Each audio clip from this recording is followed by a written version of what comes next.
En Côte d'Ivoire, ils n'ont pas prévu de réduire les effectifs.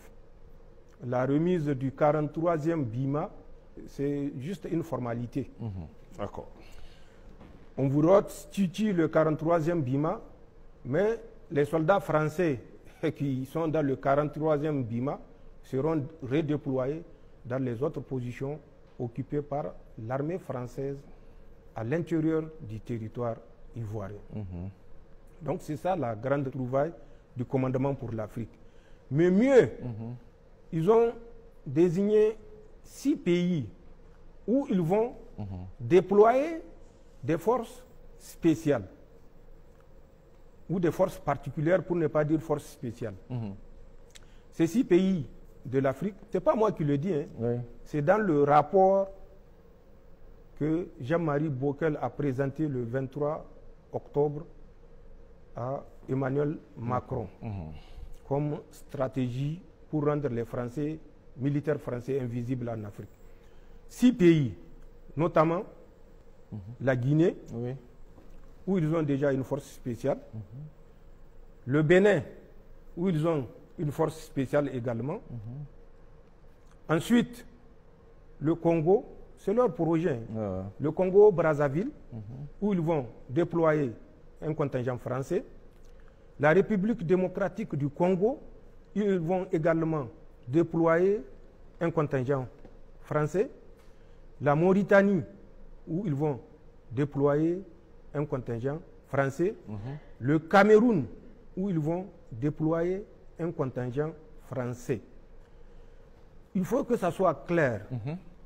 En dehors du Bénin et de la Guinée, où c'est confirmé la présence des forces spéciales françaises, les autres pays, je parle du programme Commandement pour l'Afrique et ce que les Français ont prévu.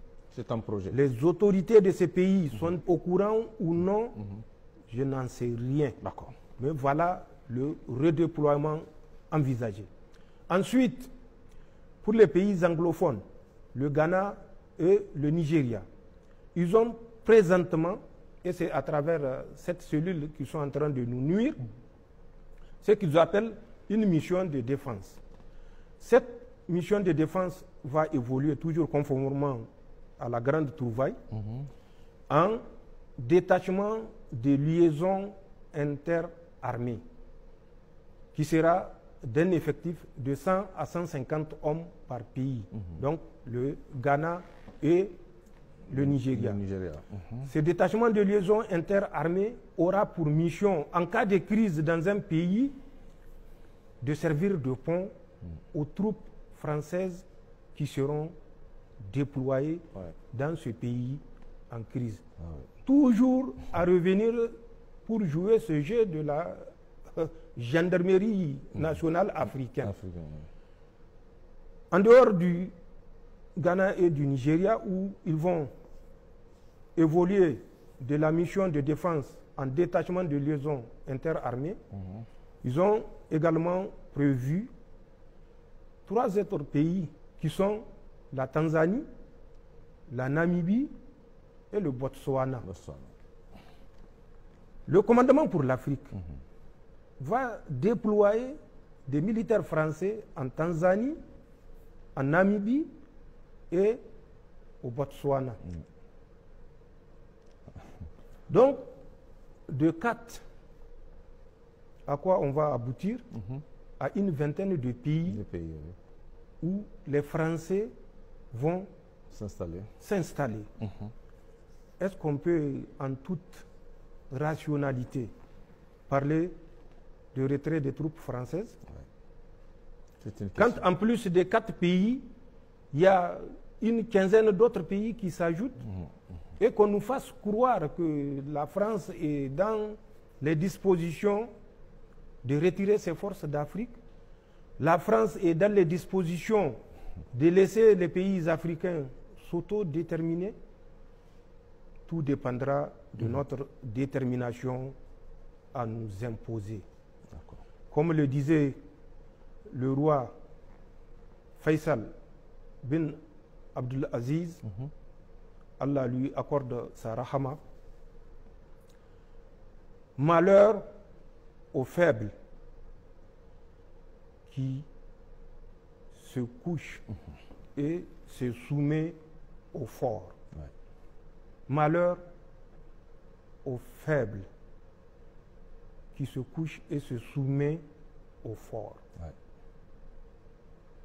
Je veux que les Nigériens retirent la sagesse de ces mots. Je veux que le peuple de la Confédération retire la sagesse de ces mots pour comprendre le combat qui est devant nous. Et je veux que les peuples de ces pays africains qui jouent consciemment ou dont les autorités jouent consciemment le jeu subversif et de soumission pour des intérêts personnels, donc qui jouent le jeu de la France, prennent conscience. Malheur aux faibles qui se couchent et se soumettent aux forts. D'accord. Voilà ce que le redéploiement veut dire. D'accord. Ce que nous appelons dans la grande cour du Moro Naba le faux départ. Ouais. C'est un faux départ. Les Français vont renforcer leur position.